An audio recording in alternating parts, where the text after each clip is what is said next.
मुस्लिम league नून के सदर नवाज शरीफ सियासी मैदान में मुतहर्रिक हो गए। ईद के बाद मुस्लिम लीग नून के ज़ेर एहतमाम मुख्तलिफ शहरों में जलसों पर मशावरत मुकम्मल कर ली। नवाज शरीफ ईद उल फितर के बाद KP का दौरा भी करेंगे। मॉडल टाउन लाहौर में नून लीग की मरकजी सेक्रेटेरिएट में नवाज शरीफ ने अहम मुलाकातें की। मुलाकात में एहसन इकबाल, अमीर मकाम, अनुश रहमान, कैप्टन रिटायर्ड सफदर भी शरीक हुए। इस मौके पर गिलगित बल्तिस्तान इंतखाबात पर पार्टी पोजीशन पर तबादला ख्याल किया गया। ANP के साबिक रहनुमा जाहिद खान ने नवाज शरीफ पर एतमाद का इजहार करते हुए मुस्लिम लीग नून में शमूलियत का ऐलान किया। नवाज शरीफ ने पार्टी को फाल करने के लिए अवामी राबता मुहिम तेज करने की हिदायत की। ईद के बाद मुस्लिम लीग नून के ज़ेर एहतमाम मुख्तलिफ शहरों में जलसों पर मशावरत मुकम्मल कर ली। नवाज शरीफ ईद उल फितर के बाद KP का दौरा भी करेंगे।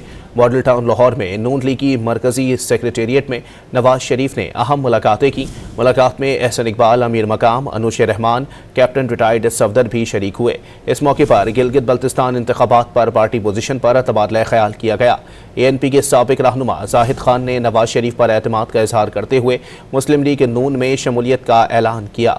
नवाज शरीफ ने पार्टी को फाल करने के लिए अवामी राबता मुहिम तेज करने की हिदायत की।